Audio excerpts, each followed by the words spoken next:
Good afternoon, and welcome to the Black Women in Rock Roundtable, RESPECT.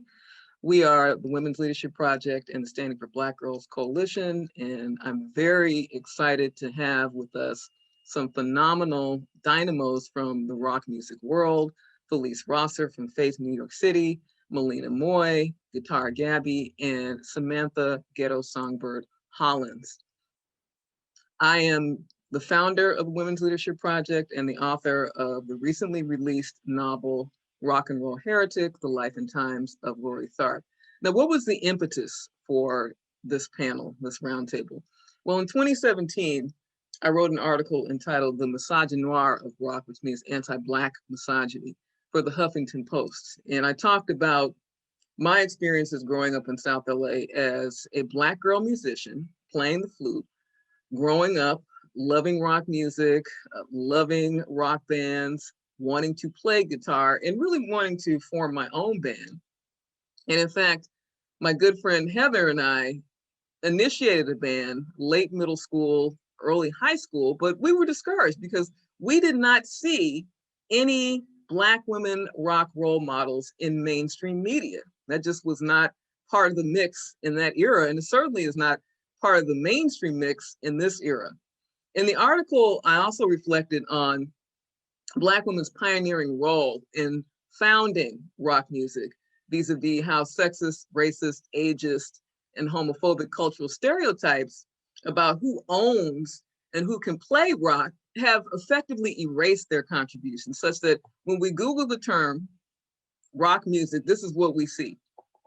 Scraggly-haired white men slumped over electric guitars with absolutely no evocation of the richness of Southern blues trailblazers who founded African American rock and roll idioms and made them into a global phenomenon, a phenomenon that we know has been stolen and appropriated ad nauseum by white, predominantly male artists like the Rolling Stones, like Led Zeppelin, like Cream, like the Beatles, like Elvis Presley, and the list goes on and on. One of the musicians I highlighted in the article was the amazing rock visionary Melina Moy, who we're honored to have this afternoon. I subsequently interviewed her before her then new album dropped, Bad as I Want to Be, and I invited her to perform at WOP's annual Future of Feminism conference at Cal State Dominguez Hills in 2018, and she absolutely blew the roof off of that auditorium, absolutely floored and bowled over the over 100 youth of color who were in attendance at that event and had never seen, had never heard, or even knew about Black women guitar players, much less knowing about their towering influence on the founding of rock and roll. So this roundtable is really a full circle effort to make a connection between the legacy of rock pioneers like the trailblazer Sister Rosetta Tharpe, Memphis Minnie, Elizabeth Cotton, Lady Bo.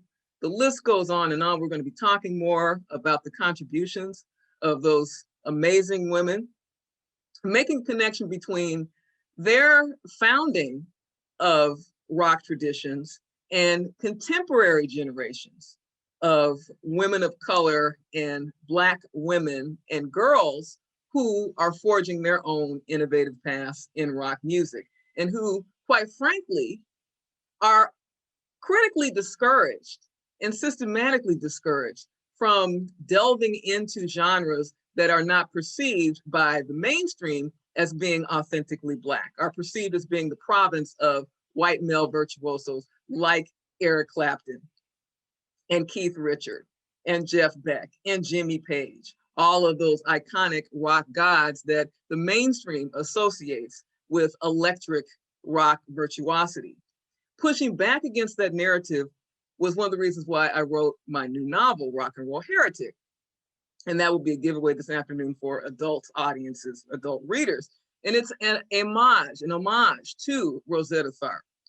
It focuses on the struggles of a queer, older African-American troubadour, electric guitarist, traveling through the nation, who has no recording contract, who is really trying to navigate the shark-infested, insidious waters of white corporate rock, resisting and disrupting and grappling with her own inner demons that include being a survivor of sexual abuse in the Black church, in the Pentecostal church, grappling with addiction, grappling with losing her religion and losing her faith in God belief. And so it's this confluence of dilemmas that propels the narrative of rock and roll heretic.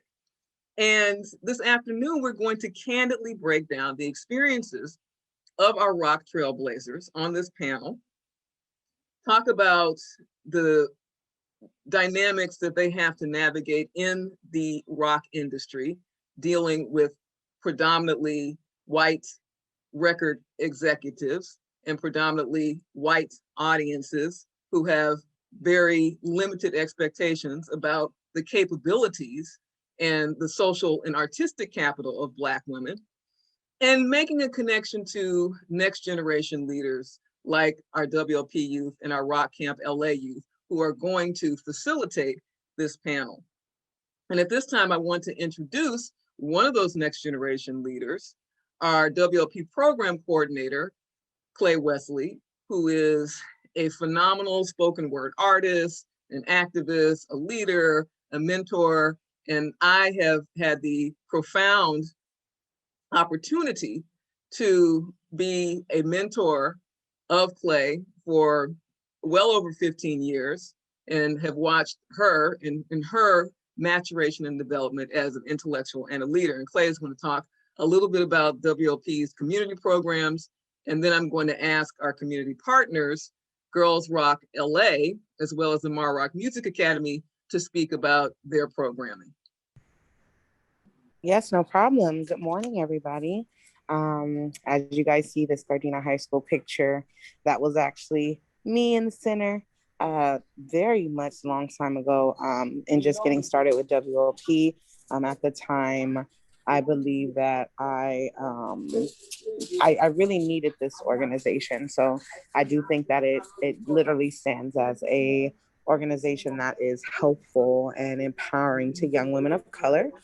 Some of the things that we're doing now currently are we're keeping up our weekly Zoom meetings with our students and alumni, constantly being able to kind of assess different things that are happening in our communities.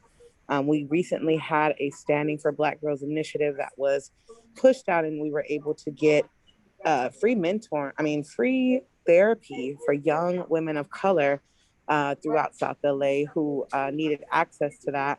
And we also were able to hold a march in Leimert Park sometime last year and kind of being able to stand for Black girls and being able to let them know, that they have a voice and that they're heard and they're seen in terms of, sexual violence and intimate partner violence.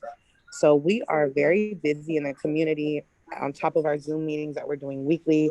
We just had a recent LGBTQI Institute where we had many speakers come and be able to share their experiences with our young people, our students. We're continuously being able to be in the classrooms, even though, COVID has been a very interesting and impactful thing, but our group is still meeting and still committed to everything that we've been doing. So yeah, we're busy, and we're also getting ready to start a podcast. We are working on being able to gear that up. Hopefully it will be out rolling in the first week of April or second week of April. So you guys be able to look out for that. We will be having guest speakers, and you never know. We may invite some of you guys to come and be a part of that opportunity. So yes, that is basically WLP.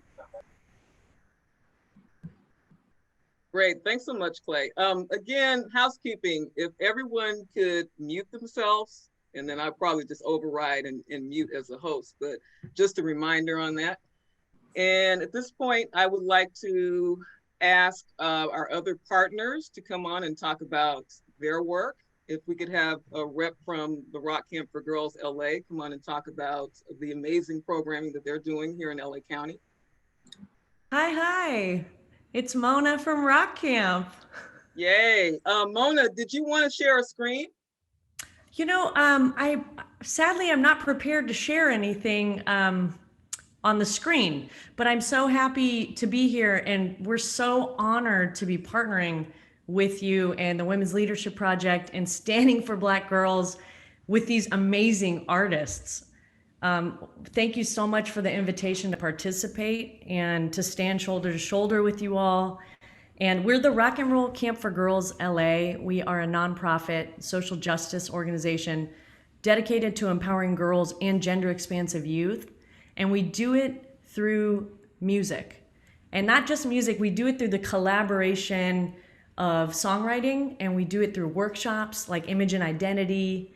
And we try to create a really safe and brave space for girls and gender expansive youth to feel good about themselves and then make big steps towards expanding that goodness into their communities. So we're in the same heart, we're in like-hearted space with you today. So thank you so much. And one question, will there be a camp this summer given the pandemic restrictions? That's a great question. We just started having some real serious conversations. Last year, we pivoted towards virtual camp, which was really terrifying. I don't, I don't know if anybody's had that experience of trying to transition something that's usually really viscerally and palpably exciting, like being in space creating music together, and then trying to transition and create that online. But we did it. We did it last year. I'm hoping with my whole Persian heart, I'm Persian, that we are able to create some sort of camp in person this year. But we're in the midst of maybe we'll do something online or in person, or maybe there's a combo hybrid. I think the kids call it hybrid. Great. And another question is, what are the ages that are eligible for camp, and what are the ages of counselors that can participate? You're so amazing. Thank you for the great questions. And congratulations on your new book. What a celebration. Right? Yeah. Yes. Should we give some of this right now for the new book? Oh, excuse me. Yes, that's amazing. So camp is for ages 8 to 17. And we are also volunteers, I think 18 and up for volunteers. And it's a beautiful place. It's a beautiful place to be in community. So Melina, I cannot wait to get you to camp. Mona. How you doing? How are you? Great. I can't wait to hear all of your genius today. I love it. Thank you for having me. Are you kidding me? I was so excited to be here. And it's crazy because I'm seeing the screen, but I don't know why I can't see you. Oh, that's okay. I look the same. I have the curls. It's fine. So you're still beautiful and fabulous. Yes, she is. Yep, exactly. No. One more plug for the camp. I cannot recommend it enough for those who are parents and caregivers or advocates and allies of youth. My child, who identifies as non-binary, went to the camp in, I believe it was 2018. Is that correct, Mona? I think so. I mean, my memory is hazy on this only because of the pandemic and just how wonderful that experience was for Jasmine. It might have been 2019, but at any rate, just phenomenal in terms of orienting girls and female identified youth to become writers, to become composers, to play instruments that, again, the mainstream pigeonholes them as not being able to be accomplished in. So that was really phenomenal. And then it culminates in an actual live performance at one of the local clubs.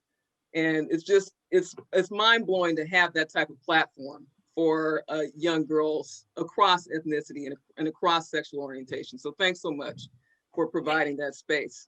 And thank you for honoring us with your words. I really, really appreciate it. And thank you for trusting us with your child. That's the greatest, that was the greatest gift. And Jasmine is an incredible creator. So thank you for that. Thank you. Great. Next, I'd like to introduce the Maroc Music Academy. And I'm going to gush a bit. I'm going to embarrass Mauricio, because Mauricio Ortiz is a phenomenal guitarist, a producer, an ally, an advocate, an activist really in the community for music education and music literacy. And I met Mauricio back in 2016 and started taking guitar lessons as an older person, as a novice who had always wanted to play guitar. And he's just been a really inspiring and a very uplifting teacher, and founded the Morrock Music Academy in Gardena, in the community, okay, on Rosecrans and Van Ness, for those of you who, again, are parents and caregivers, or if you're adults and you want to take music lessons. Morrock Music Academy encompasses all age groups, all ethnicities. So I'm going to let Mauricio talk a little bit about the phenomenal work and the phenomenal programming that's available at the Morrock Music Academy as a truly culturally competent resource in the community. Thank you very much for the invitation. Pretty much you said it all. My name is Mauricio, well known as a Morrock, as an artist, and I'm, very happy to be here, part of this tremendous, roundtable. And I believe I'm the only man. If I'm mistaken, I'm not sure. But as Sikibo mentioned, we are here in the city of Gardena. There's no specific schedule. We actually are here Monday through Saturday. We open normally by 11 a.m. to 8 p.m. Some, they actually are scheduled earlier so we can do as appointment. But we're here for the community pretty much almost every day except Sunday. And we offer several instruments, the most popular instruments: guitar, piano, violin, and we teach the formal music. So every kid or every adult or teenager will know how to read music, will understand kind of like the concept of the music theory behind. And, luckily so many of the students, they take it as a career. So we help them out to how they can go forward and put their music there, put as a musicians there, as an artist. So we help them on the go there. So I'm very happy to be around here with all these wonderful women, and I'm very excited to hear all this information. And you guys can find us on either on the website or Google, Yelp. If you want to get more information, you're happy to call us. And what else I can mention? I'm very excited, and I dedicate my life, learning music since I was a child. And as soon as I have the opportunity to share, everything I learned or the talent that I have and spread it to people, I started doing like many years ago. So hopefully I start meeting new people. This is a good network connection for everyone. And, we're also very happy to know about the other camps and the other people doing the same thing, which I believe music is kind of like the healing for everyone, especially in these moments. And before I forget, I want to congratulate again for the book. I can't wait to have it, a copy. I'm going to get it myself, that's for sure. But I want you to sign it, please. Oh yeah, you have a copy coming. Cool. Yeah, thank you very much. Well, thanks so much, Mauricio. Really appreciate all of your advocacy over the past several years. And I, again, encourage anyone who's interested across the age demographics to check out Morrock Music Academy. Okay, so we're going to get right into it and shift to our youth leaders. They are going to commandeer this space. This is our agenda. We're going to talk a little bit about the history of Black women's influence on rock music. We will segue into a Q&A roundtable with panelists that, again, will be led by our youth moderators from WLP and the Rock Camp. And then we will have some interaction with you as an audience. If you have questions that you want to pose, please drop them in the chat. There may be an opportunity to directly engage with our phenomenal musicians. We also have trivia questions and giveaways, and that will be facilitated by another WLP youth leader. So let's move on. Someone did drop a question in the chat. Lisa asked, how long did it take for you to learn how to play?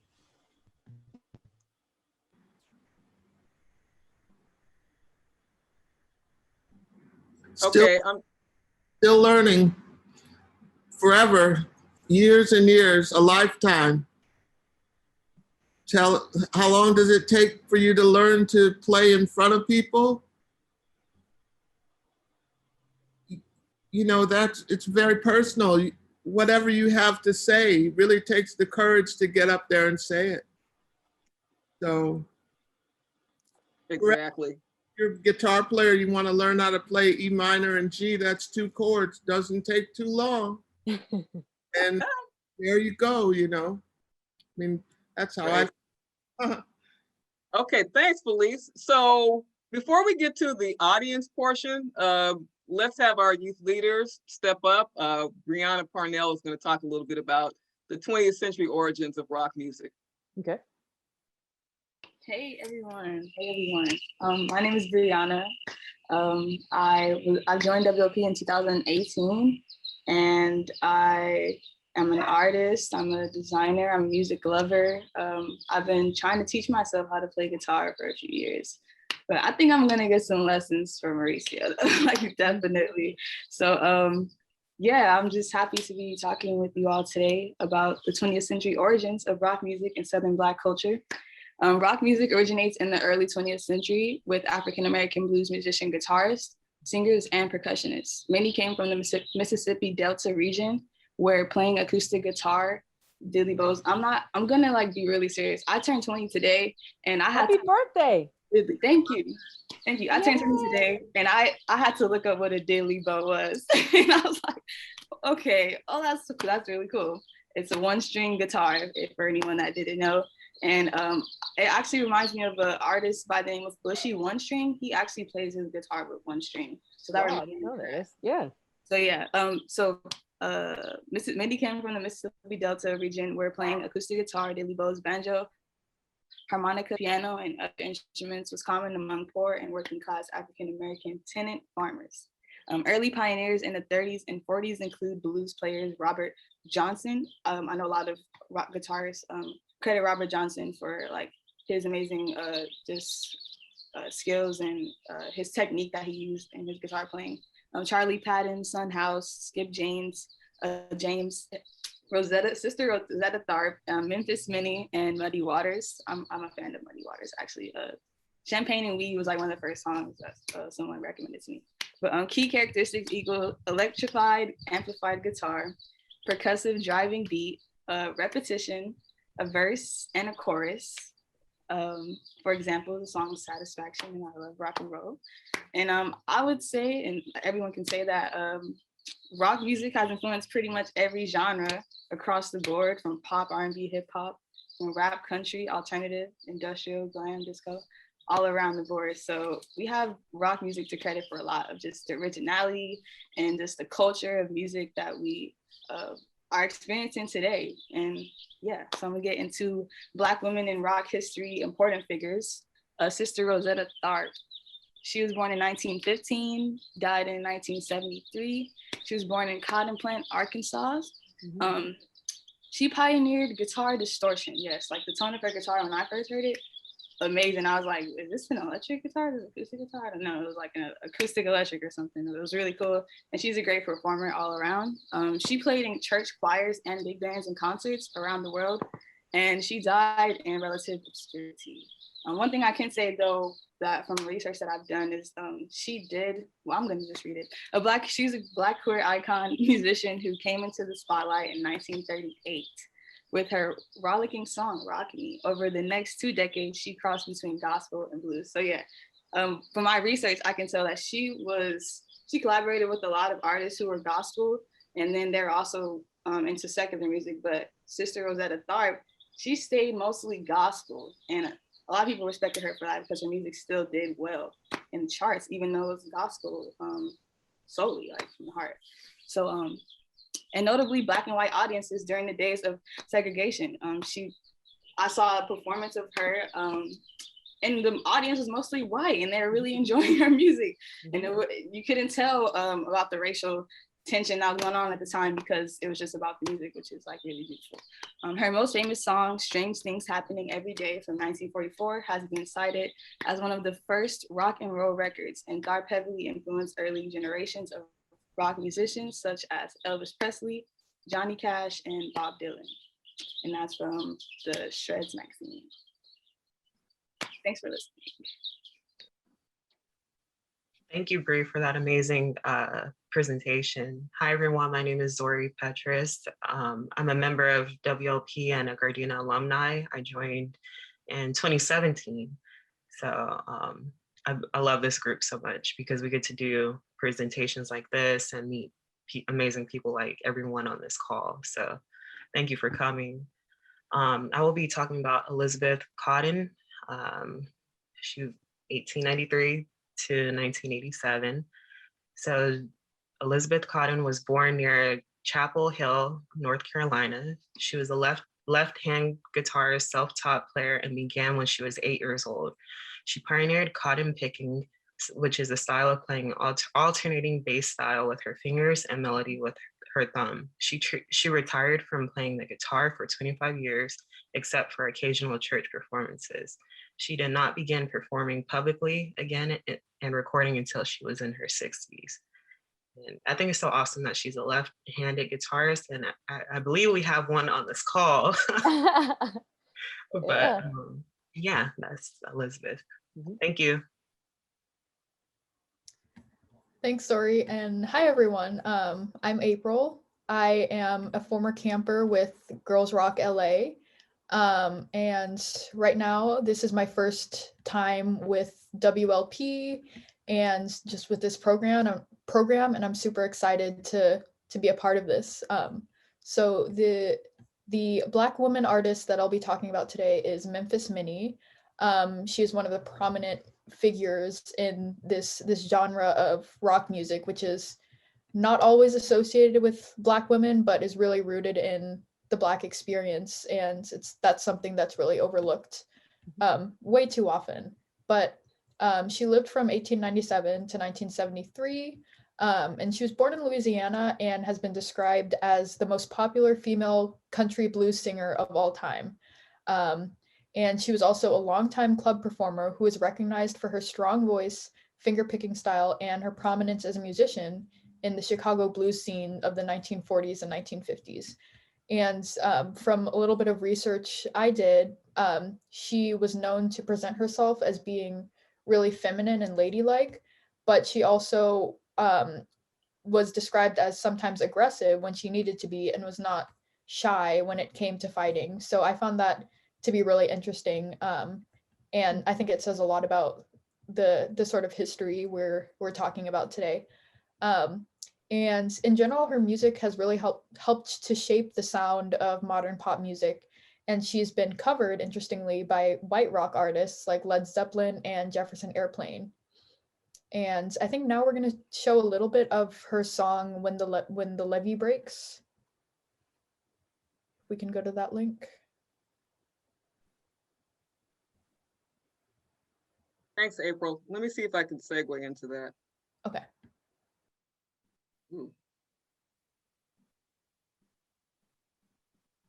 Okay. Technical difficulties, but we will get back to Memphis Minnie. And we're also going to show a clip from Sister Rosetta. But right now, let's transition into our contemporary visionaries. All right. Marilee, take it away.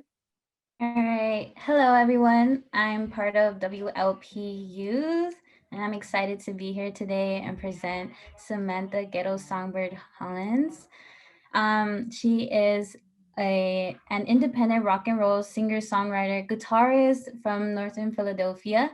Since 2001, her cult fan base has watched her blaze stage nonstop at legendary rock venues, including GB's, NYC, The Bitter End, NYC, The Whiskey A Go-Go in LA, the Torbador in London, and the Overthrust Winter Minia Metal Fest in Botswana. With hundreds of shows under her belt, she was also the creator of her own festival, Wingsdom Fest, a show that gave space to alternative artists of African descent and all genders. Ghetto Songbird recorded her Alley of the Earth EP in Los Angeles in 2002. With the help of her mentor, Ross Lee Brooks, a recording artist in the 60s who wrote and recorded with Jimi Hendrix. The first single landed the songbird on the classic BET's Show 106 and Park in front of many music executives in the time and young Black women rocking with an aggressive electric guitar was taboo in the mainstream. Nice. Thanks, Marilee. And now we're going to have a clip from Ghetto Songbird.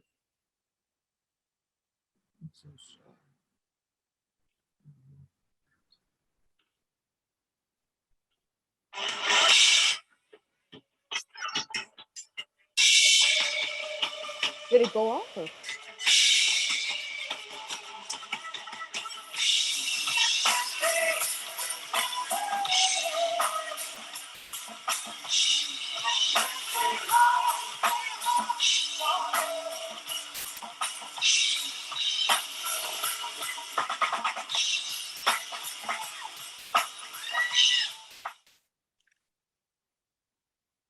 Was that it?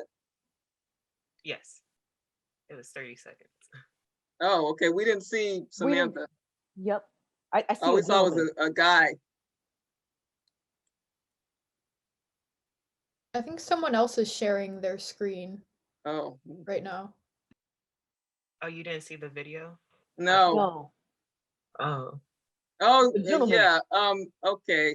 We have someone else's screen who's being shared. So I'm not sure if that person, if you could get off the screen. It says David Duval David? screen. Yeah. What do you want me to do? Stop sharing your screen. Somehow you got into the share screen mode. Okay. All right. No problem. Okay. Sorry. Can you guys see my screen now? Okay. One more time. Got it. Hey.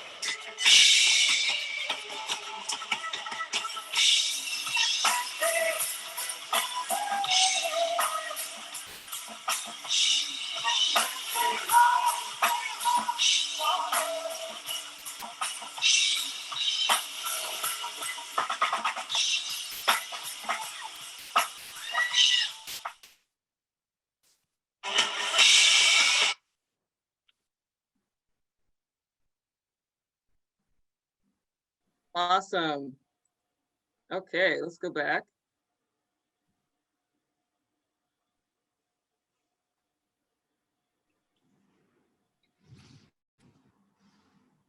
So the next artist that we are that is joining us today and that we want to highlight is Guitar Gabby. So Gabriella Guitar Gabby Logan is from Atlanta. She's an Atlanta native and a proud graduate of Spelman College, which is a historically Black college, and Vermont Law School. Her background in environmental and music law fueled her desire to start and manage the international touring collective Guitar Gabby and the TX Lips Band, LLC. Logan believes it is important for artists to be well-rounded and versed in many areas of the music business, thus inspiring women and Black musicians worldwide to be an unstoppable force. She is currently a contributing writer. It's okay, I have it on another screen. She is currently a contributing writer for the Guitar World magazine, the board chair of Girls Rock Asheville, and the diversity editor for the Guitar Girl magazine. So it is our honor to have her here with us today. Thanks for having me. Cool. And we have a clip from Guitar Gabby.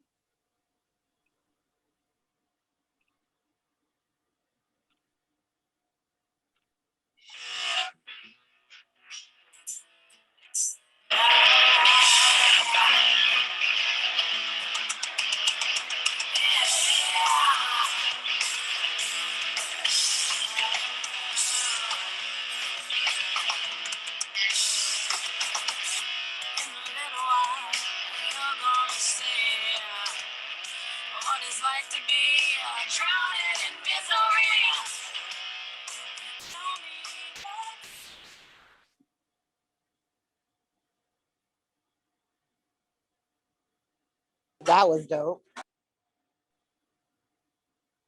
I'm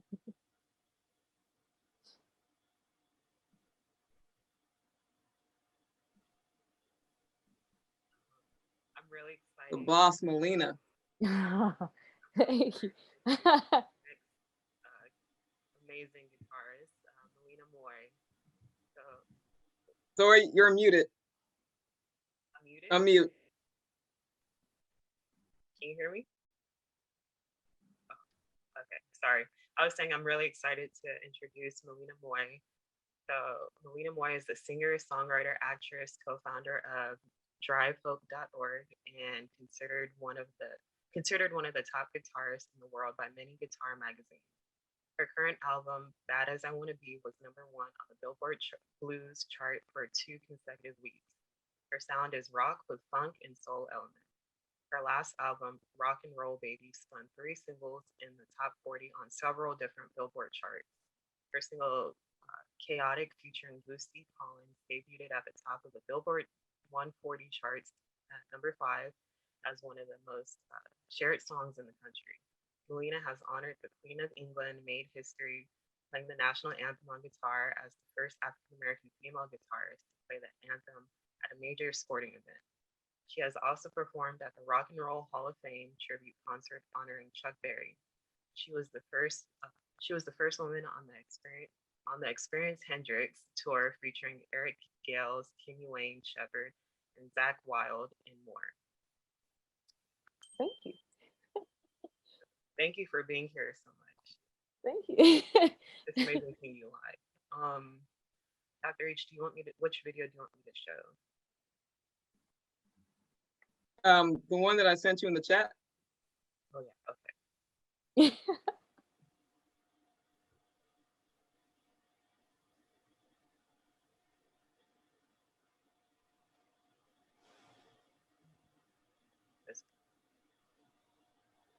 You guys can see my screen, right? Oh yeah.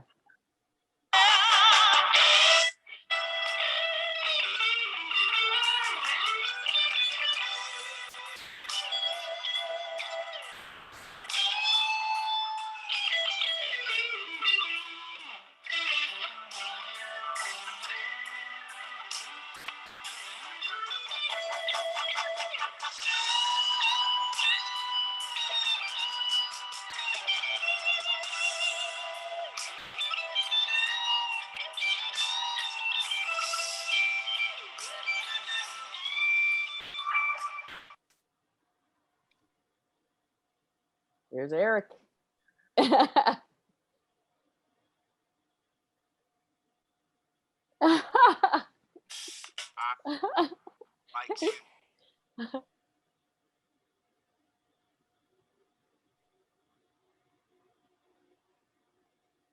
And last but not least, the phenomenal Felice Rosser from New York City, who is the boss lead of Faith NYC.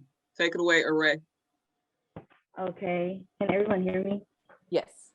Okay, so I have Felice Rosser, and Felice is a musician and writer. She leads the NYC group Faith NYC, who has 3 release times to fall in love again from Cool Baby Records, a place where love can grow, and Soul Seekers from More Wide Vibe Records 2015. Roger has an essay in the book Best Two Before Bascu, East 12, St. 1977 to 1980, published by MTA Denver Press. She has also published short fiction in Bomb magazine and had roles in the films Permanent Vacation, directed by Jim Jarmusch, and Born in Films, directed by Betty Gordon.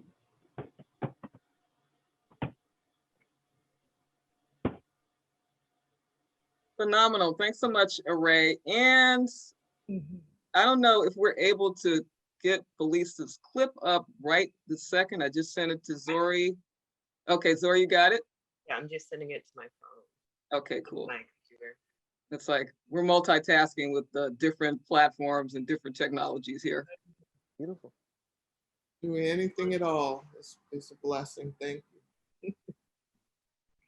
Oh, boy. Sorry, I had to send it to my computer.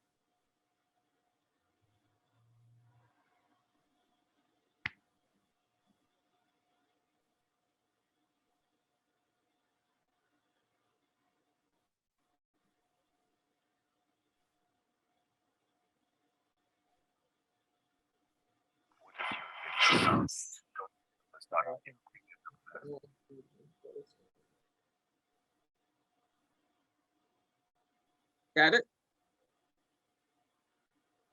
Okay. Yeah, you have to share the screen. Yeah, I was letting the ad play.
Yes. Give it up for Felice. Now, I have to say that I've been a fan of Felice's for, and I'm gonna date myself here, God, maybe 20 some odd years. I saw Felice like Ground Zero, Manhattan, downtown. I mean, it might have been like one of like the Bottom Line or something, one of those like old school clubs. And they just totally killed it. So I'm really honored to have Felice here this afternoon. Honored to be here. Thank you. Thank you. Okay, so we're going to transition to the Q&A with our youth leaders. Why? Okay, we have some clips. We're going to show those later. Just get into it. All righty, Zori is up. Can everyone hear me? Yes. Okay. So the first question is, well, it's multiple questions combined. So what was your intro to rock, the rock genre, and who were your musical art and artistic influences growing up? What inspired you to start playing guitar and writing, composing music? So that's open for any of the musicians on the panel. Perfect. Then I'll take the lead. I'll start it out. First off, thank you guys so much for having me. It's such a pleasure to see everybody. I'm trying to see if I can see everybody because when I speak, I like looking at people. I want to say this. First thing is this, before I even get into the first question, I love the intros of what you guys all did. I want to say this, when we start talking about rock, for me and to me, the root of rock actually stems from blues. So any of the music that we actually know 100%, I can tell you comes from blues, right? And blues is the basic 1-4-5. And when we start talking about Sister Rosetta Tharpe, I was just going to say very quickly, one of the things that she did was she actually had a hollow body guitar. And I had asked this because I ended up doing a whole series on Sister Rosetta Tharpe with the historians that got her into the Rock and Roll Hall of Fame.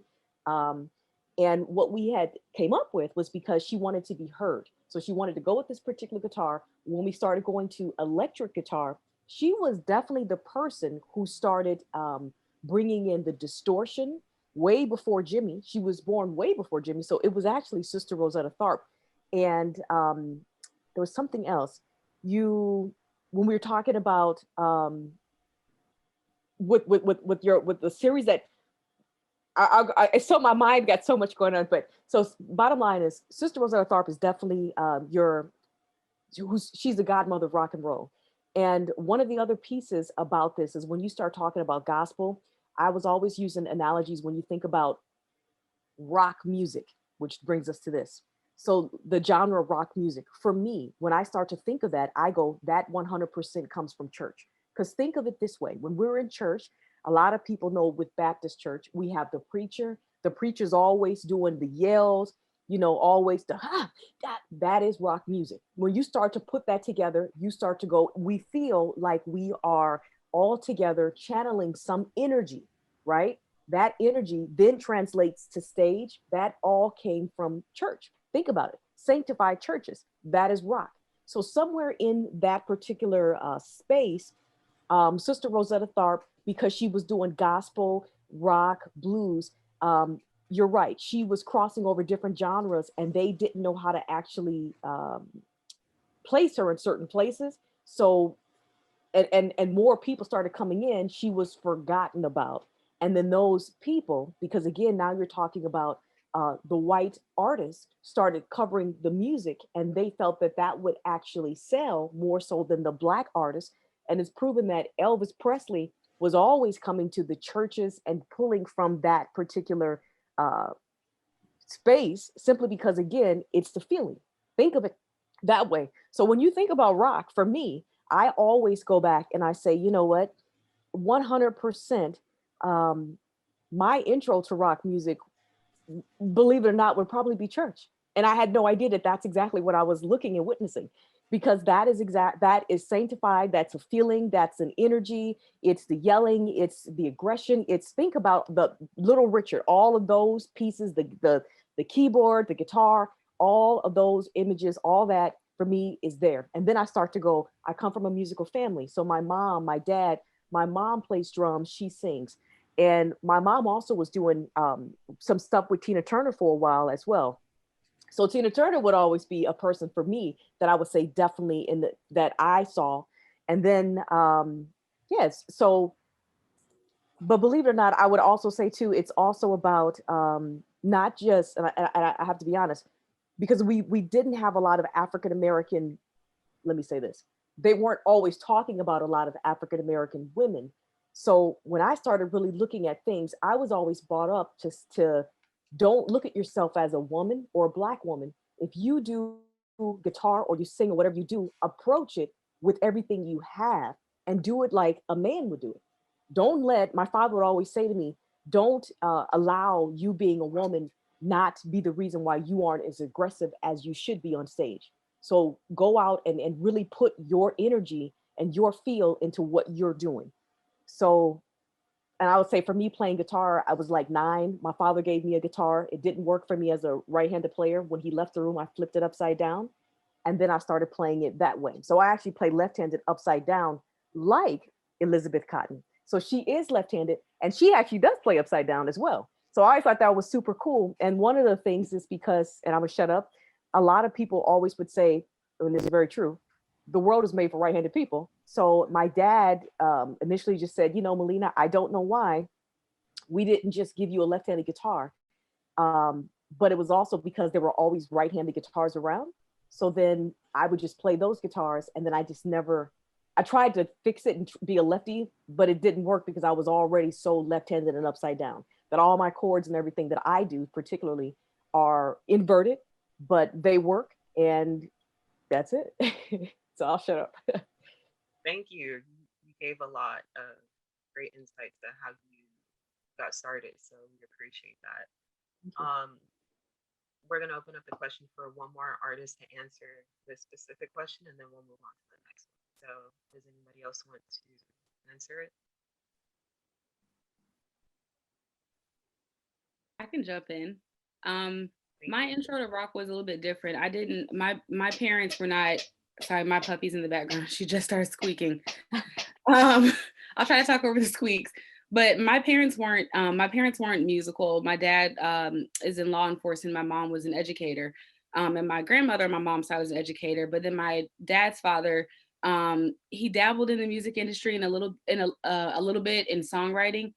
And when I learned that my grandfather was behind a lot of really big songs that I listen to now, like from Earth, Wind and Fire, and I didn't realize my grandfather was part of the people in those rooms creating those songs. I didn't learn that until I was well into playing guitar and into being an adult. But I started listening to a lot of different grunge music. Grunge really pulled me in. Nirvana, Pearl Jam, and Soundgarden were three of the biggest grunge bands that I fell in love with a lot. Nirvana being one of the main ones because, and this is kind of answering the first two questions within this, but because for me, learning about songwriting, and my dad growing up would always tell me you have to learn how to harness your gift and how to harness it for yourself. And songwriting was something that I had to really learn how to harness, because it's not just writing lyrics on a sheet of paper or to some music. It's about taking something that you're going through or taking a story that talks about your life and sharing that with other people that might be able to also relate. Somebody on the other side of the world who you would never meet one day, but you somehow got connected with them because it smells like Teen Spirit or because of, whatever the song is. And so for me, learning about just about how Kurt Cobain really took a lot of the things that he went through in life and put it into music really, really helped me to figure out more how to harness my gift. And then getting to Spelman is where I learned about the truth about rock and roll and blues and really every genre and everything on this earth. We created it. So, but I didn't learn that until I got to an HBCU. So I don't know, and it changed my life. And so I try to use my platform and my music and my voice and my energy to educate. Sorry, to educate. She's just turned 1, so she's very curious of everything. But yeah, just to educate the young kids that are coming up behind us rock stars that, it's okay to be who you are, and all your queerness and your quirkiness. All of those things are what make you you. And I think that right there is the powerful piece that pushes music into the realms of connecting other people around the world and also healing. Thank you so much, Thank Deb.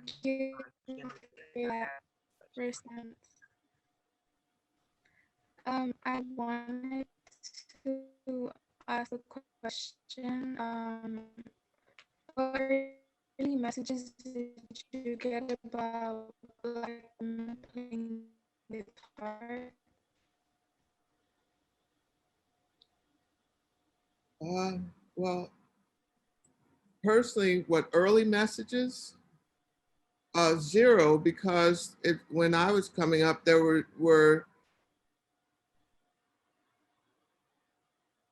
no women out there playing guitar. If we got, I mean, they have a rock group called Fanny, which was a rock and roll band. Also, Genya Raven, people like that. The first Black musician, I guess, female musician that made an impression on me was Cynthia Robinson from Sly and the Family Stone, being a trumpet player.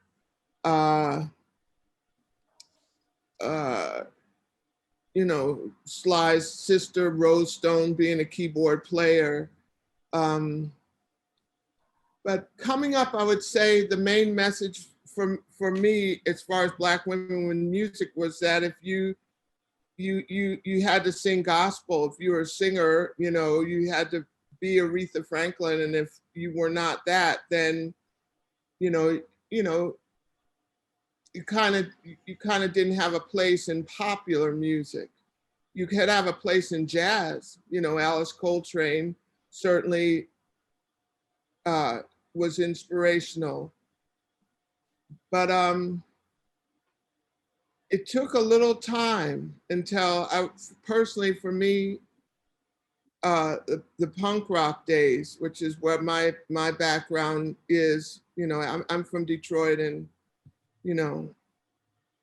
the early punk rock days when it became anybody could do it. So Tina Weymouth of the Talking Heads was the first female bass player I ever saw, and the great thing about CBGB's was that the state, I coming from Detroit and seeing, Led Zeppelin at 20,000 seat arena and everything, the stage is like hundreds of feet high, 100 feet high. So it was like Jimmy Page is there and you're here, and that's never anything you could do. But when you got to CBGB's and the stage was like 6 inches high, and you got to think, well, it's not so hard for you to get there too. She got there, she can kind of play a little bit, but not so, you know, so that was really, punk rock for me was incredibly liberating, because you had a lot of people, or the Slits, who were from England, to another great female band, people who did not have a long list of musical accomplishments, who were able to get on stage and convey a message. So, and that liberated me to start playing, you know, yeah. So am I still with the question? Early messages. So, you know, I didn't see a lot of women. Saw women songwriters now, you know. When you look at Stevie Wonder's records and you see Lula Mae Hardaway, that's his mother, you know. And so you see, you know, and Sylvia, you see a lot of women songwriters, but performers, musicians, not so much. But now it's different, you know, now it's a little different. It's interesting because we're talking about women in rock, and yesterday I was reading about Black women in country music, you know, Black women in country music dealing with the same stuff. Yeah. You know, it's pretty deep, you know. In fact, what's so funny is because a friend of mine, Reese Palmer, that's probably who, and Mickey Guyton. Mickey Guyton was the first African-American woman that we had that was in the Grammy category. One of the things that I always point out, and I'm just trying to get more people to help to really see this and want to stand up and help to see if we can get a change to happen, is that when you think about the Image Awards and the Soul Train Awards, they don't have categories for country or rock. So throughout my entire career, I haven't had the opportunity to even submit to those categories, which for me, I always was like, I'm always invited to come for red carpets or to speak about, I guess, fashion. But I would like to also be invited to the party because of the music. But it's like, I feel like our culture, for some reason, is not understanding that we actually have a lot to do with rock and country. And like I said, I'm that person that's always saying, hey, those 7 notes don't realize they're supposed to stay in particular lanes. That's not how it works. We decide the story we want to tell, and how what emotion and feeling and effects you wish to use with those notes is your story. That is your truth. So I'm always confused at why is it the Image Awards and Soul Train, why don't we have those particular like, that's insane to me. And I know they would argue, well, we're saying best new artist, best music. And I'm like, you still haven't given anyone that I've seen in either of those platforms of country or rock, except for Prince. And it was more than likely an Icon Award. Yeah. You know what I mean? Yeah. So my thing is, I'm because it's not fair. It's not fair at all. And I are you kidding me? I'm like trying to get a petition going so that we can send something and say, hey, I think it might be a small oversight, because that's going to affect, you know, that's the only thing I can think of, a small oversight, because there's not enough of us. Like there, for the future, they won't have a chance to, it's like we're not invited. We don't matter. Right. Is how I feel. Be creative. Mm-hmm. So when you said that, I'm like, yeah, that I'm actually talking to Reese. Like that is the whole thing right now. Is exactly. Yeah, and Mickey, yeah. Thank you for those responses. And honestly, I'm not a music artist at all, but I understand how that would feel and how you see it. I completely understand. And I just like thank you for responding to that question. So now I would like to ask if any of you had any early mentors when you started. I can start that one off. Early mentors. When I first started, I didn't have anyone that I could relate to at the time. I started in the early 2000s. And to piggyback on the last thing we just spoke about, the message that I was told was to put down the guitar. You don't need to play the guitar, just sing, just look pretty. And I got so frustrated with that. And this woman that I was corresponding with on social media, she saw my frustration, and her name is Rosalie Brooks. And she told me, you need to come to LA. I'm like, I don't even know this woman. Why do I need to come to LA? She said, I will put you on my stage. So I get on Rosalie Brooks' stage and I learn more about this woman, and come to find out she wrote and recorded with Jimi Hendrix back in the 60s. This woman took me in her house for 4 months. She put me in the studio and she took me to record executives to hear me. And the message that I took from that, because at first it was all about, oh, I want to be signed, I want to be signed. But as I went to these meetings and realized everything that they wanted me to change about me, and that this woman had my back, she said, whatever you want to do, this is what we're going to do. I changed my whole idea of how I wanted to go about the business. I no longer wanted to be signed because I didn't want to have to change who I was, my hair. I didn't want to have to hire a white band to play behind me, unless, I mean, that came naturally, but I didn't want to force that. And I didn't want to keep my picture off my album cover. So this mentor kind of groomed me and shaped me and shared her resources with me to build as an artist and to become an artist in my own right, and to be able to handle this and get that tough skin to stick out what I need to do in order to survive as an artist in this music industry, being a Black woman doing rock. Before that experience, I really didn't look at myself as a woman doing rock or a Black woman doing rock. I just wanted to play. I didn't even look at the genre as rock. I just wanted to play music, whatever came out of me. Listening to my mother's old records brought that energy out of me. So when I get to this point now, and I look back on those days, I really thank Rosalie Brooks for everything she did to me, because now I understand my purpose and my mission is to educate as well. Amen. And I started something called the Culture Rock Rio that gives that opportunity to hear other women that are of African descent all over the world in the center of what we see as the mainstream and the underground mixed all together. Because as like Melina Moy said, it's not fair that we show up and show out and we're not getting noticed at these events and these shows and these award shows. I really don't care too much about all that stuff in general, whether I get an award or not, but we should be represented if we're doing it. And I started out around the same time that Beyonce, Erykah Badu, Jill Scott, and all those ladies started out. Why is it that their careers are moving forward and moving higher, but my colleagues are still trying to break through the same things that they're actually already broken through?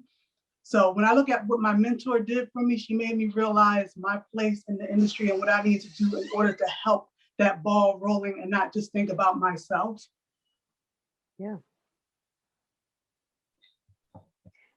And I think for myself, again, growing up in a musical family, my mom and my dad obviously definitely helped us. And I think that for me, when you grow up in a musical family and you understanding so much of the business, obviously you get to take that with you as you grow older and as you do music. But I'd say as things started to turn more into like the business aspect of it, I would say for me, that's been Janie Hendrix. Janie is an incredible woman and she's been through so much. So whenever I am absolutely stuck and need assistance and not sure about clarity, they've already been through it. So Janie would know, so, and that for Melina, me, could you tell the audience who Janie Hendrix is for those who don't know? Okay, so Janie Hendrix she actually is over the Experience Hendrix. She's Jimi Hendrix's sister. So she's actually the woman who's over the entire Experience Hendrix, anything that has to do with Jimi Hendrix. Yeah, so to me, we're like family. So just a good person. She's always a good person. And for me, no matter who you are, I always say the three most important things are common sense, ethics, and morals. If you don't have that, I don't care who you are, I just don't mess with you. And so I think that, so all the people now for me that I have in my space, this is important for my spiritual, my mental, and of course, just to have a better understanding, because this business is crazy. And also because of the things that we're talking about. What happens is, like you said, you see all these people coming out and you're doing your thing. But I want to say this. I have never been the person to say I'm looking for a handout. I do not need a handout. What I'm always saying is we're looking for a hand up. What that means is if you can supply an opportunity, a road that we can at least try, meaning not about even notice, can you just make a category so I can submit? That is, so we at least know, hey, and if you don't like it, great. But step one is I want to press send and make all the moves happen that we need to happen like everyone else. So I think that it could be very daunting on your spirit. I got to be honest with you. So, I mean, to me, it's this whole thing is just so deep in general, meaning that you're a woman, you're a Black woman, you're also in a genre. We're specifically talking about rock, where people are saying rock is dead, right?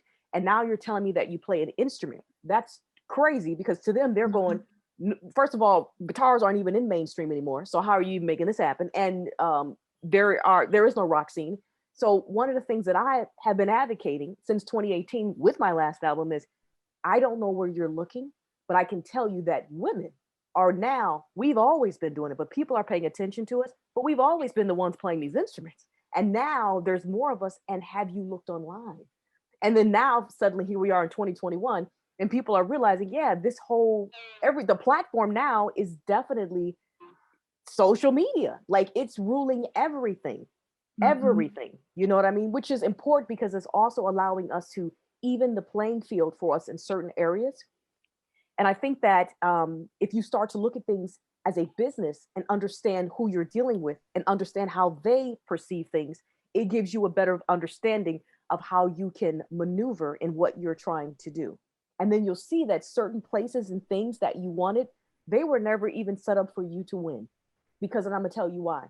A lot of women or people of color, they're already saying, are you going to be able to raise $1 million or $500,000 of your own money, or someone to put behind you for you to independently play the music game properly? Right? Because a lot of people can't do that. So therefore, when you get to certain platforms, they aren't accustomed to seeing people who look like me. But then you get a person where we figure out how to get that money, and you go and you make things happen. And then suddenly you realize that you might be some of the first to do so many different things, and they don't really know how to handle it. But you know what I mean? So I mean, so it's, trust me, this game is, this is like, I mean, that's a whole other level. But to me, the main focus here, and for some reason, are you guys, can you still see me? Because I think I just went off. Am I still here or no? Oh, wait, there I am. Okay. Yeah, so sorry. And so for me, it's always you know, I always make a joke and say I like to leave each year with the same thing I came in: my morals, my ethics, my integrity, because this business will really challenge you. And I'm always saying what's most important is to know who you are, know your worth, know what you will put up with and what you can't, and know what, when you have to pull back and go, you know what, this isn't going to work for me because I don't like who I'm becoming. So and that to me is when it becomes like the whole business side, because you start to realize, this is why we're talking. You know, go pull the charts and look on the rock chart. You don't see Black women on those particular charts, let alone women in general. So how do you think you're supposed to maneuver if no one is there, and no one has the money to make that happen? Yeah. So yeah, that, I mean, trust. I'm sorry, I could just go. There's so many different, but I guess that's. So you need to have the mentors that help you to keep yourself together, so that you can go, okay, let me do what is possible for me. You know what I mean? Absolutely. And what works, so that you can continue to move forward. And for me, it's like this, forums like this, where we can all come together and say, how can we make change? What can we do? Like and I'm gonna stop talking, but one of the things, like, if we're talking, for me, I always go, signature guitars. Were these companies that are giving these women signature guitars, like they've done with Eddie Van Halen and all the greats? And my thing is, were the people of color signature guitars? You know what I mean? So that we can buy the guitar that we like from this person. So I'm excited that hers got a guitar with Fender, which is amazing.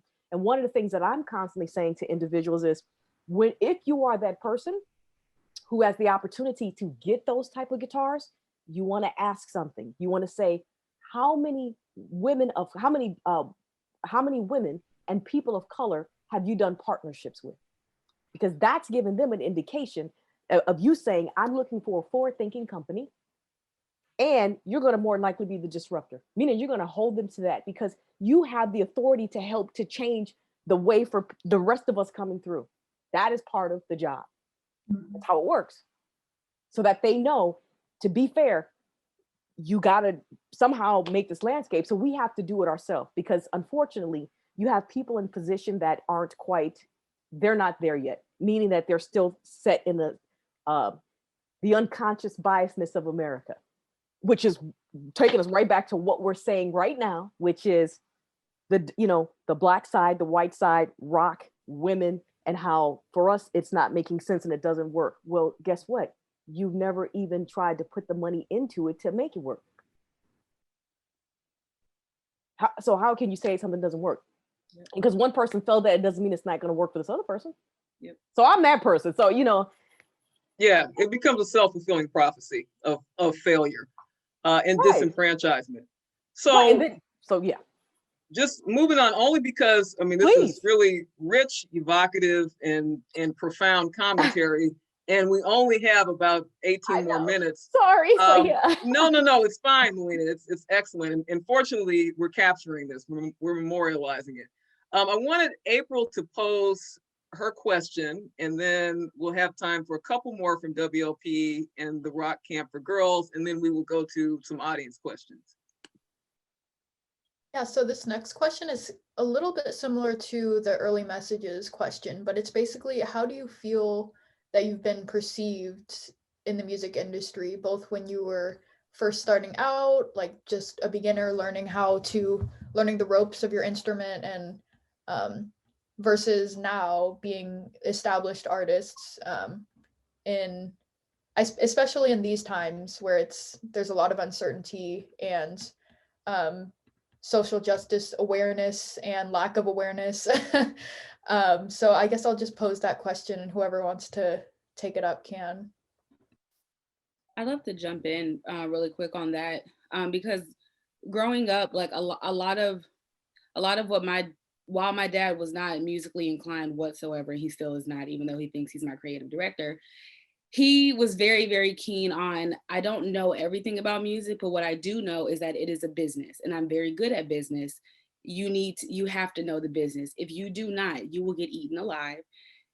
You have got to know the business, because you're walking in already at a disadvantage, which I see as an advantage. The more I learned about my skin that I'm in and the history of the women that came before me, there was a fearlessness that I grew into.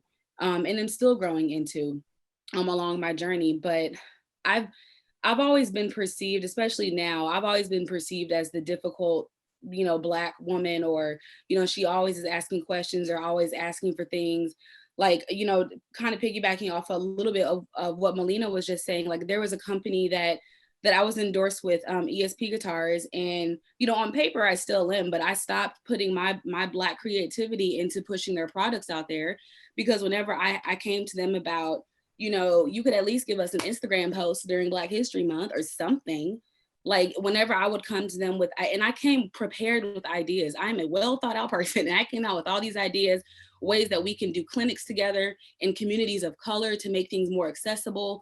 Like all of these ideas, and every single time those things came to, when it came time to put the pedal to the metal, it was crickets. All of a sudden their phone was broke, their internet access is all of a sudden gone, all of these things. And I've always been perceived as nobody really wants to deal in the business space, especially wants to deal with me, because I'm young, I'm Black, I'm smart, I'm a music lawyer, and I have the education and I understand the business to get to where it is that I'm asking for you all to come with me. So, saying what Melina was just saying, I decided at a certain point, I'm not going to keep asking and I'm not going to keep waiting.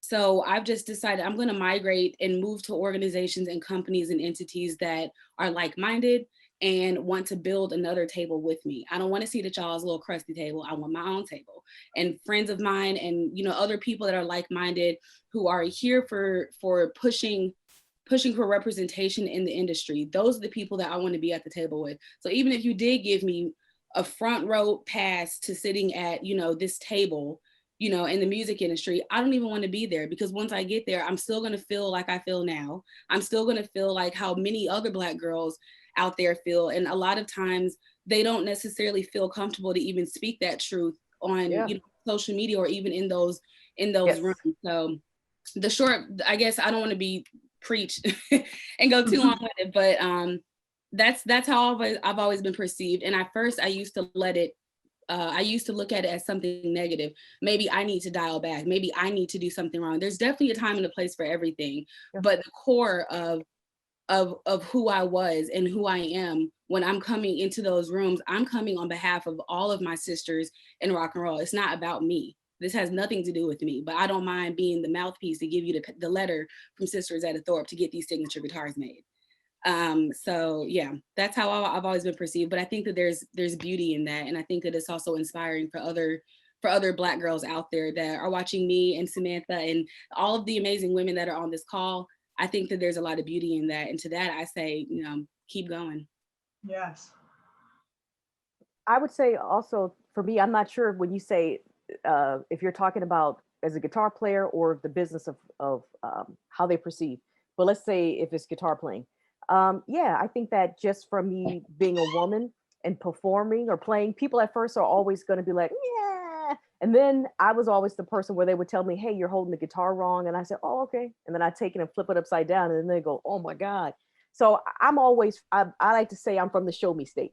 I'm just going to let the music and what I do speak. And then after that, they're just like, wow. And then I think from just years and years and years and years of them realizing Melina's actually not going anywhere.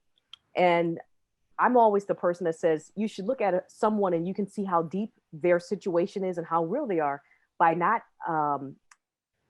how, people say you've been doing this for a long time. And to me, I go, when you see someone still in business and they've been doing it for a while, then that means that they actually have something that they're actually contributing, and other people perceive them as a good person to do business with. Because if they come and they go, those are like normally the shams. You know what I mean? So I think that for me as a person, I think that now people absolutely realize that I'm very vocal because again, I've been very fortunate to do and get through and see a lot of things. And then I think that you start to realize there's more. And then when you realize there's more, I think that's when people they want to give it to you. But I think that there's other things that happens with that.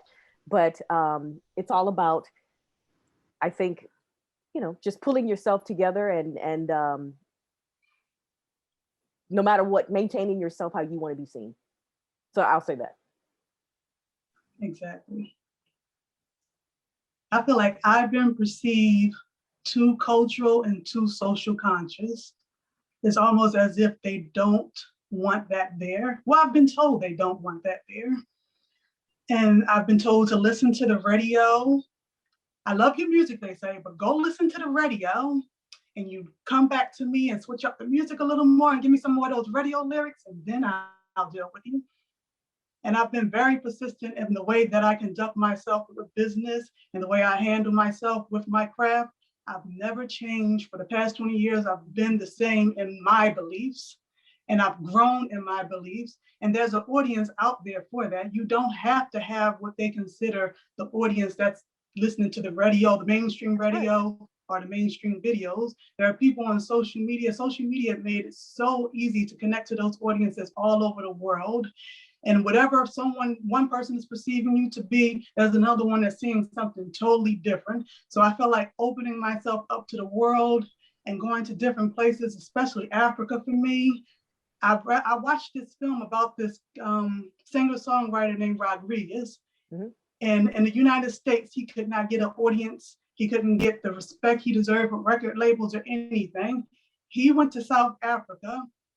He performed one show, and it was a great show for him. Then he came back to the USA, still nothing. Years later, he found out to this day that in South Africa, he's still in heavy demand.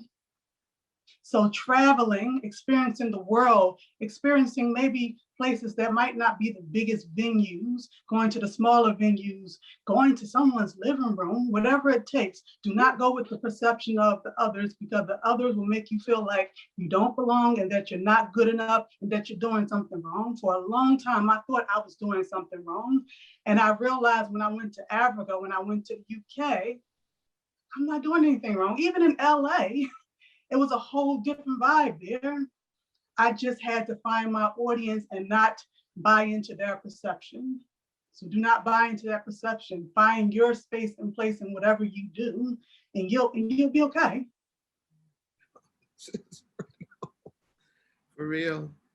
I mean, it's enormously inspiring to me listening to everyone talking, especially you, Melina, Samantha, and Gabby. It's enormous. It's just very strengthening for me to hear you talk. You know, it's powerful.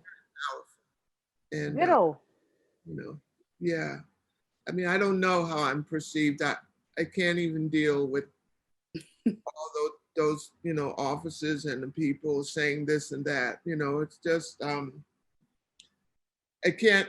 Toni Morrison talked about that, and James Baldwin too, where you have a white man sitting on your shoulder, always speaking into your ear that you are doing something wrong, or that they're checking everything you're doing, like, oh, this and that. And they said, even for writing, that you have to throw that man off your shoulder, get that voice out of your ear that, is undermining you, undermining your creativity, So how I've been perceived in the industry, I don't know, doing something different, what is this? Doing something different. I like reggae music and rock music, and those are the things that have moved me enormously, and I try to blend them together and try to still my mind enough to write some good songs, Ultimately, that's what it's about, isn't it?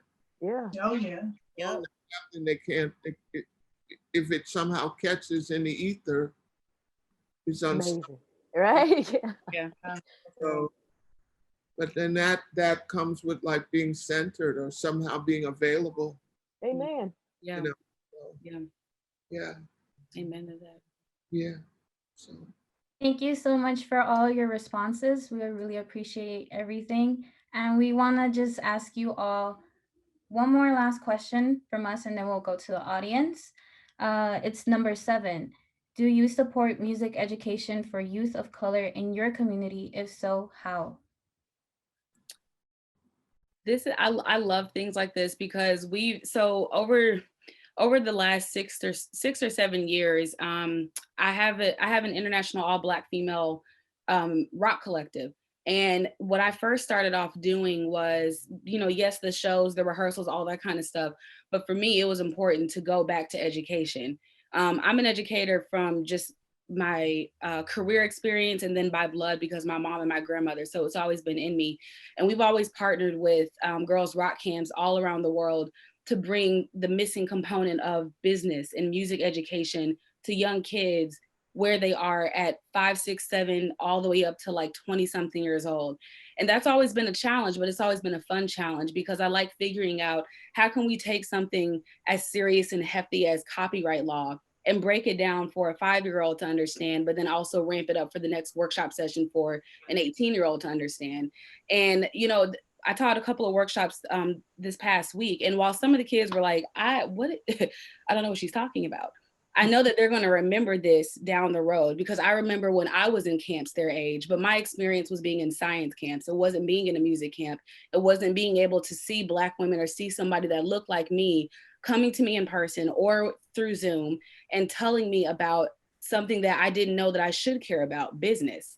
So that's always been something extremely important to me. And I always say, I think success is different for everybody. And I think that success is whatever you make it. And for me, success has always been, if I can take my talent, if I can take the skill set that God has given me, if I can take everything that God has blessed me with, if I can take that and go backwards to the kids that are watching all of us and watching us and hearing our music, to me, that's successful. Just being able to impact one. It doesn't have to be a workshop of 4,500 kids. It could be 1 or 2. And I'm perfectly happy if they've walked away from that moment knowing that there's something else that is possible for them. It's the possibility that we want to unlock, just to open up their minds. Like, education is extremely important to me. So yes. So I have a foundation called Drive Hope. And with our foundation, what we do is we do the Hope Chats, which is the who, what, when, where, why, and how. And what we like to do is let people understand what is possible, meaning looking outside the circumstances that you're currently in. And we want everyone to know that everyone matters. Everyone matters. Everything that you do is important.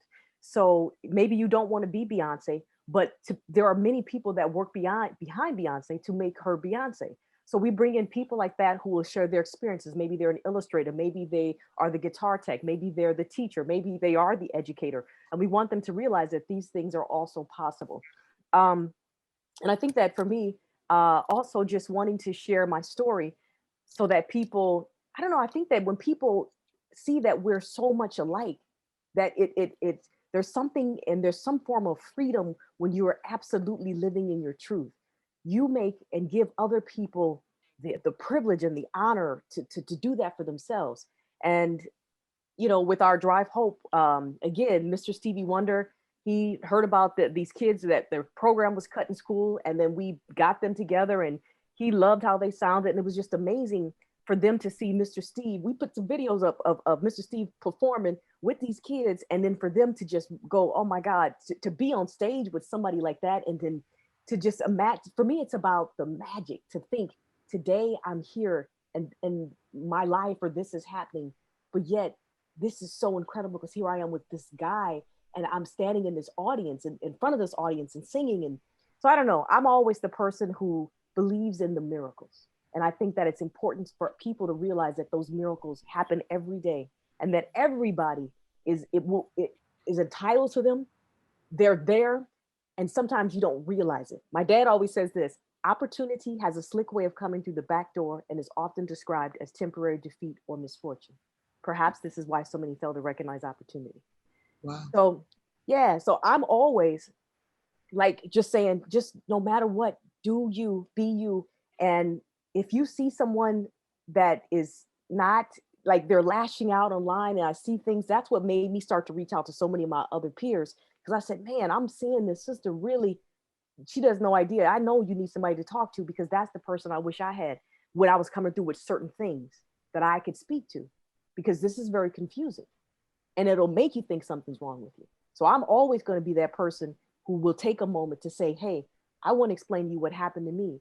I'm not saying this is law, but I will give you my insight, and it's on you to make your decision. But at least you have an experienced person to share, you know, a side. Yeah. So that's it. So yeah. For me, I started off in childcare, taking care of the babies. I have my own business going house to house, teaching children at home, and also implemented the arts and music. It wasn't something that I thought and planned out that's how I was going to do it. It just became that. And I realized how much the music meant to them emotionally, because every child at home is going through different situations in their lives, from the tiniest to the tallest. So when I realized that, I was like, I have something here. And I started teaching pre-K, and I implemented in pre-K. Then I started doing workshops and mentoring other children. And I realized, you know, these young folks coming up in the business, that kind of know, but don't know what's going to come. They just know based off of the mainstream what's happening. I like to pull them to the side and just teach them what I know. And I've been doing that since day one, because I was taught that myself, that you got to share that information. You don't have to be the one that have it all, because eventually what's meant for you is going to happen for you. You're not going to lose your spot running that race and competing against other sisters doing the same thing. Because believe it or not, we all have our own thing anyway. There's no one can be a ghetto songbird, a Melina Moy, a Felicia, there's no one like any of us. You yourself. So with that mentorship, that's very important, because these young folks can come from a lot of insecurities from their home lives, or just going to school, being told that you can't, that you shouldn't, that you won't. Everyone needs that. And at some point, we all need to pull another sister up and help her out, even if she's our age. I mean, Melina Moore, you've done that for me. I'm sure we're around the same age range. Gabby, we do that. So we can pull each other up. Mentorship doesn't mean that someone has to be above you or below you. It's someone that's going to help educate you on the things that you might not know, and we can teach each other and exchange that information. I'm a mother of 4, and I do that with my children. The oldest knows something that the youngest might not know, but that youngest one, don't count the youngest one out, because he can teach her something too. And we kind of learned that here because I don't get to mentor like I used to on the outside, being locked down now with the children and homeschooling. But through them, I'm teaching them. And we're going to start a play group with the children on Zoom and do some things with them to keep them inspired and motivated through music and the arts. Right on. As far as for me, yes, I support the education of youth of color. I will never forget being in the 5th grade myself, and they give out the instruments and you want the violin because that's what you know, and they don't have any violin. So I got a clarinet, and I'll never forget the man who taught us the chamber orchestra, chamber quartet, two clarinets and 2 trumpets. And he was teaching us Bach, and I could see his brown face in his glasses, and he da-do, da-do, dee, da-do, dee, da-do, dee, da-do. And we were just playing, and it was fun. And it was that, at that moment, I thought it was fun, and I was with my friends, and we were just playing, and we kind of liked the guys, and there was this little edge, and I was like, wow, this music is kind of fun. And so you want to give that to other kids. So I've done some teaching in the Bronx in after school music programs. And it was so amazing. One program that we had, and after fighting the kids to get them off their phones and all this stuff, and this one girl came, the girl came to class one day, and we set up a drum kit. And she was the kid who didn't want to play, never wanted to do anything. Oh, I have to do this again and stuff. And it was just me and her sitting there, and we had 40 minutes. And so I was like, oh, we talked a little bit, and she said, oh yeah, my uncle plays the bass guitar. I was, oh, really? I said, have you ever played the drums? And she goes, oh no, I'm not interested. I said, well, here are the sticks, and we're just sitting here. So here we go. So she moved over, and she didn't want me to see. And then she started going around the kit, and it was so amazing because she didn't know how to play drums. So she didn't know anything about the hi-hat, and you're supposed to do like this, and the floor. She didn't know anything about that. But she was making music with the drums in such an original way. It was mesmerizing. It was so beautiful, just the sounds that she was getting, the cymbals and the thing, just the musicality was just amazing. And so I try to have situations like that whenever I can with 1 student, 2 students who are just learning. They don't know anything about the notes. Just make a noise. Just have fun. There you go. Yeah. What is it? It turns off, it turns on. Whoa. So I work in Rock Camp, New York, when they were having Girls Rock Camp in New York. So, and a Vibe Theater is another songwriting program that I work with youth. So I just sit back and let them teach me, I love the way they approach it with such newness, that you can just really learn a lot from the students, Yeah. Thank you so much for the responses. They're beautiful stories, as Sherry said in the chat. They're amazing. Thank you so much. So we would like to open the platform right now for our audience. We're choosing at least 1 person to ask a question. So if you would like to unmute yourself and ask your question to these amazing artists, feel free to.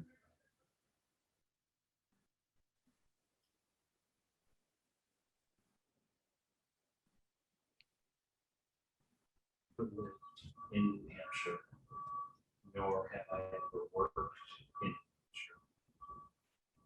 Is this a mistake?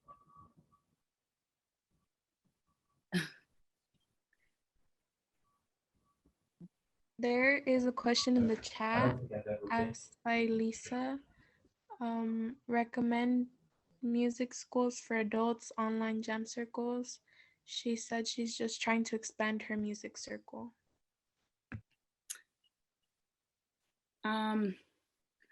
I do a lot of, so through what's called our Tulips Academy, we do a lot of education outside of the business and the legal aspects of the industry. We do a lot of education on instruments for adults and for kids. So that's one. But then I also know that there are a lot of different rock camps that do have adult programs.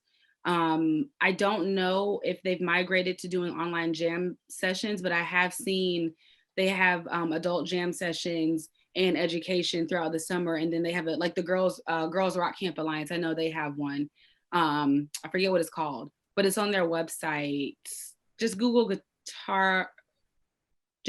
Girls Rock Camp Alliance, and there should be a tab that talks about their adult programming.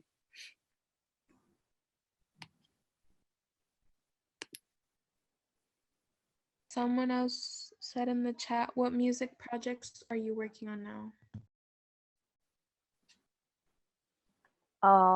I'll just jump right in. Well, for myself, I'm super excited. I just got a chance to do just yesterday a song with Bella Thorne. So Bella Thorne's single is called Phantom, and then I was able to join in and play some guitars and hope everybody enjoys it. And so far, it's doing really good. And the music video will come out next week.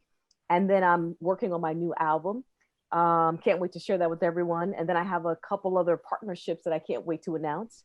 And I'm also an actress. So I have a documentary, which is definitely along the lines of what we're talking about right now. And then also we're putting together some things to do the Melina Moy story. So a lot of great things in the works, and I'm excited.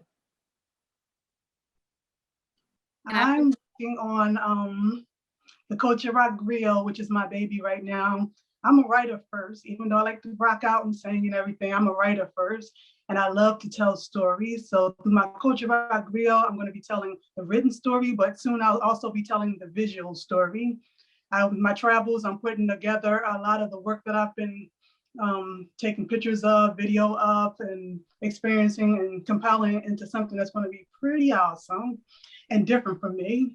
Also working on my long-awaited album. I know I've been saying this for years, and I'm not a studio person, but everybody keep asking me, so I'm going to finally do it. I'm going to go to the studio and record with one of my guitar mentors, guitar heroes, in June, and put that album finally down. And anything else will just hit me as it comes along. I'm working on, I just finished wrapping up my next music video for a single called The Deadpool. So that'll be coming out soon and premiering with a big magazine platform. And just speaking about like just supporting other sisters, you know, being a writer at Guitar World, I've been able to support Melina and all the beautiful magic that she is bringing to this song with Bella Thorne. So I've done a piece with Guitar World, and that'll be coming out next week, actually highlighting Melina's guitar. I can't wait to read it. So yeah, so that, and then also just continuing to work on my next 2 singles I'll be releasing later on this year, and continuing to hopefully get out and tour by the end of next year. I don't know, we're gonna see, but hopefully, fingers crossed. I'm working on two songs for a single with video, and it'll be on faithnyc.net sometime this summer. Very nice.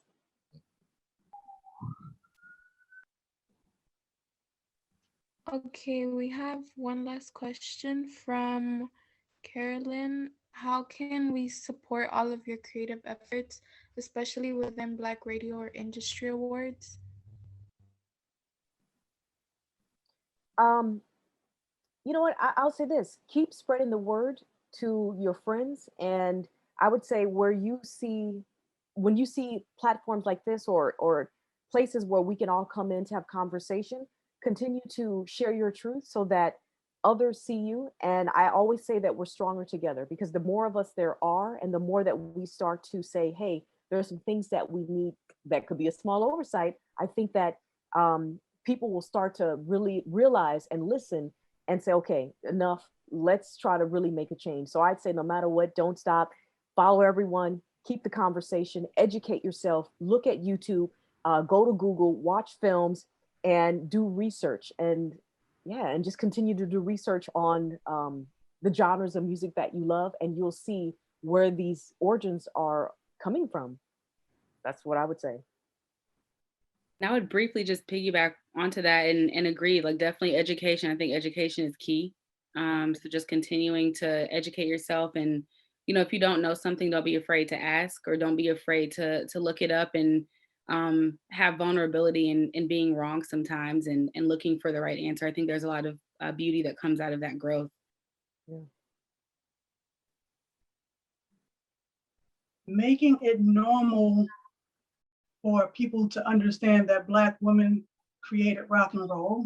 The research is right there. Look it up, pass the word on, share the information. Let's let that go viral for a minute, because it's important that people understand where this music comes from, and that this next generation coming up will not be the ones that's overseeing, but foreseeing, and we can make a change for them. At this point, I'm not so much concerned about myself, because I know what I can do and what I'm going to do, but this next generation, what we do right now is very important for them. Please research and look up anything you can about Black women in blues, rock, country, about women in general, about straight, queer, all of us. We've had a hand in this journey that is mostly taken over by a male-dominated business, white men in general, and we have to shift that. We have to change that. We shouldn't be at the bottom of the totem pole. We shouldn't be even in the middle at this point. This should be already changed and dealt with. And I'm sick and tired to have to keep talking about it and dealing with the same issue after 20 years. Come on, let's make this go viral. Let's talk about it. Let's make it worth the effort. Everyone has a voice. When you watch the Grammys, when you listen to the radio, when you listen to your favorite videos on whatever channels, it's the hype now. Let them know. We have to let them know. Give us a voice.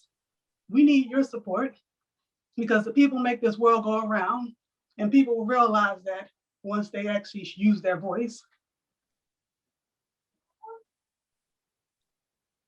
Absolutely. Thank you so much for all those inspirational comments and deconstruction of the egregiousness of white supremacy and misogynoir and sexism in the industry, how it impacts the things that we see represented in the mainstream. What we want to do now is get into our giveaways, and Array is going to lead us through that. Okay. Hi, everyone. We're going to get into our trivia questions. We have some amazing prizes. So the first question is, what four important musical genres did Sister Rosetta trumpet play in? You can answer in the chat.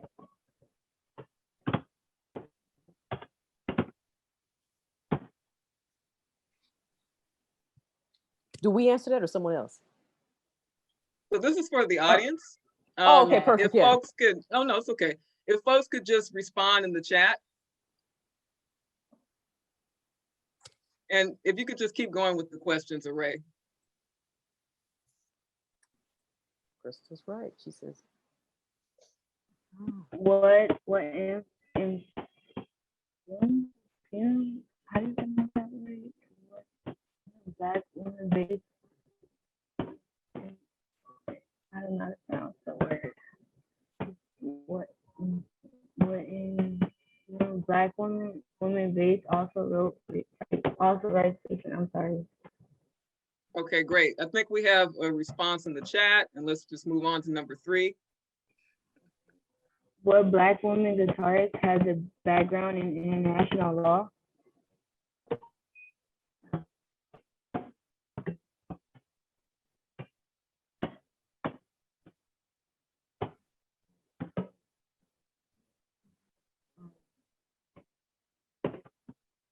What Black woman guitarist was the first to play the national anthem at a major sporting event?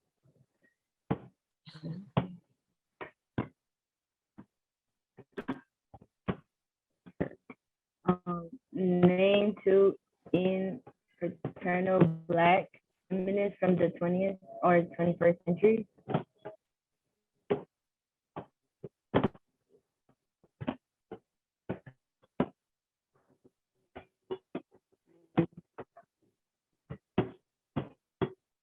Okay, and the last one. What guitarist created the Wingdom Festival? Which gave space to itinerant African descendant artists of all genders.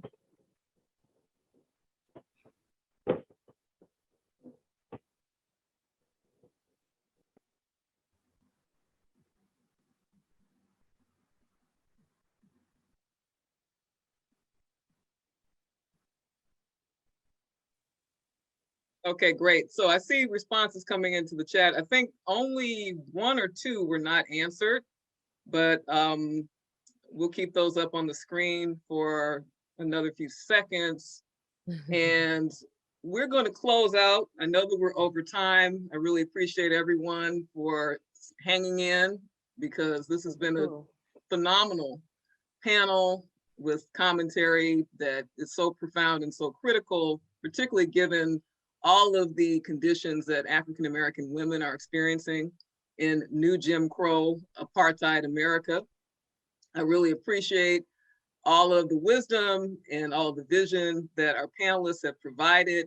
I think that we will be able to take you out with a clip from a Spectrum News profile that was done on this roundtable yesterday that featured myself, Zori Petrus, multi-talented musician and instrumentalist, as well as Melina Moy. I don't know if you're able to bring that up, Zori, and maybe we can go out with that.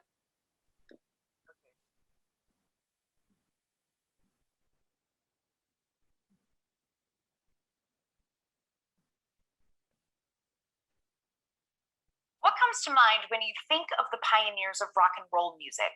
I'm Sarah Pila, and I'll show you how the upcoming Black Women in Rock Roundtable intends to celebrate Black women's contributions to rock music and the trailblazers that have been forgotten. Tuning her guitar has become second nature to Zori Petrus, whose passion for music started when she was young. I started out in classical music when I was 7, and so I play the viola, drums, guitar, and piano. That love has led her to moderate a virtual roundtable on March 27th called Black Women in Rock, highlighting the careers of Black women rockers and the importance of music education for girls of color. Zori says Black women are often seen to only belong in R&B or hip-hop, not rock. Like, how does the public perceive you as a Black woman musician before you even start playing, and showing people what you can actually do. Sponsored by the Women's Leadership Project, its founder, Sikivu Hutchinson, both a musician and an author, put this event together to discuss the erasure of the founding influence of Black women in rock music.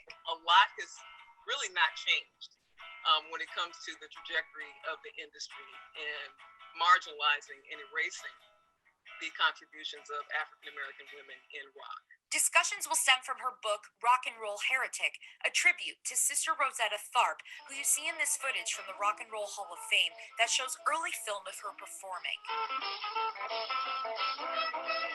Tharpe was a rock music trailblazer influencing artists like Johnny Cash and Elvis Presley. Played a seminal role in mainstreaming rock, but unfortunately did not get her due when it came to all of the accolades and the recognition that white males have received in the industry. The roundtable will feature contemporary Black women rockers like Melina Moy to discuss their experience in the music industry. There aren't a lot of us being represented.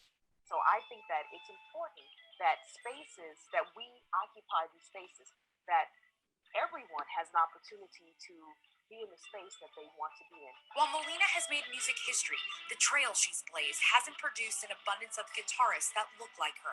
But she says times are changing. She's seen a change in the industry since the murder of George Floyd, and with Kamala Harris as vice president, she says the door is open to more women of color. As a first to do, play the national anthem and make history and do all these great moments, unbelievable, and I'm so proud. But real change is when I look back and see many. And for Zori, she's hoping the audience will feel inspired by the musicians and feel empowered learning the origins of rock music. A new way of thinking of rock music in itself. That's what I want people to walk away with. Helping the audience find their own story in rock music by seeing themselves in the ladies of color who have come before.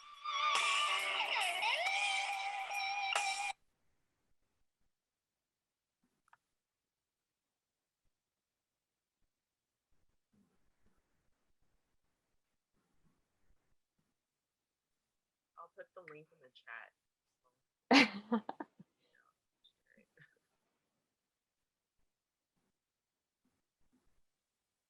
Okay, great. And you dropped that in the chat, Zori? Yeah, I'm doing it right now. Okay. Phenomenal. I think your volume was low. But before we head out, we just want to, again, thank the phenomenal visionaries on the panel. We want to thank the community for coming out. I want to give a special shout out of appreciation to the youth who facilitated this event, put in a lot of sweat equity and a lot of hours organizing this, engaging on social media, framing the questions, delving into the history. And thanks so much to our partners, Girls Rock LA. We hope to see you this summer. If not in person, in the flesh, then virtually. We will definitely be there on the front lines for that. Thank you to Mara Rock Music Academy for really jumpstarting my reintroduction into the guitar as an older learner, an older student. And I want to give a special shout out to Brianna Parnell, whose birthday it is today. If we could just do some birthday cheering for her. Unmute yourselves. Happy birthday. Happy birthday, Brianna. Merry season. Woo, happy birthday. Hashtag grownish. Thank you. Hashtag grownish. Grownish. Thank Hashtag you. grownish. Yeah, Brianna is all of 20 years old today. So a big milestone. I know. Nice. Second year of college. Beautiful. So thanks so much, everyone. If folks want to share anything in the chat in terms of social media handles, websites, again, we're going to capture this chat. And this performance, this commentary has been recorded, so we'll be posting it on social media, sharing When it can we widely. expect to have this again? Are we gonna have maybe a part 2 sometime in the future? Yeah, I think that that's incumbent upon folks' schedules. And certainly the goal, our aspiration is, once we get out of the quagmire of the pandemic, doing this as an academy, as a retreat, as some type of in-person engagement. And hopefully in partnership with our community advocates at Girls Rock LA and Mara Rock Music Academy. So that's just something to put on the collective plates of our contemporary rock visionaries. Okay, great. Thanks so much. Thank you. That's awesome. Take care, everyone. Have a Bye, great everybody. Everyone. Happy Bye. Saturday. Happy Saturday. Happy birthday, man.